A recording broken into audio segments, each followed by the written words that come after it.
Ahojte šalania. Rozmýšľali ste niekedy nad tým, prečo ľudia zo Šale odchádzajú? Mnohí z nás cítia, že naše mesto sa v posledných rokoch neuberá dobrým smerom. A potvrdzujú to aj čísla z dotazníka, ktorý nedávno vypracoval Mestský úrad. Vyplýva z neho, že vyše 60% respondentov vníma rozvoj mesta v ostatných rokoch negatívne. A že až 25%, teda 1/4 z nich, sa plánuje zo Šale odsťahovať. Toto nie sú len čísla. Sú to varovné signály, ktoré by nás mali prebrať. Šala potrebuje zmenu.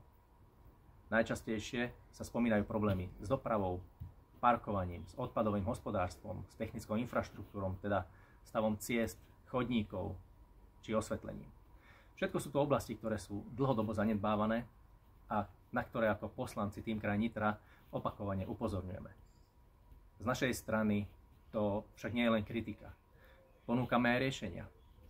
Dlhodobo poukazujeme na potrebu zavedenia komplexnej parkovacej politiky. Nielen spoplatnenia parkovania v centre. Presadzujeme prechod na množstvový zber odpadu, aby každý platil za odpad len toľko, koľko v skutočnosti vyprodukuje. Považujeme za nevyhnutné obnoviť technické služby mesta, pretože starostlivosť o zeleň a čistotu v meste, či jeho údržba, ktoré sú vykonávané externými firmami v súčasnosti, sa ukazuje ako neefektívny a pre Šalu nevhodný model. V najbližších mesiacoch začneme predstavovať našu víziu zmeny pre Šalu. Vieme, že Šala má potenciál a robíme všetko preto, aby sme ho spolu s vami využili. Zostaňte s nami. Šala potrebuje zmenu.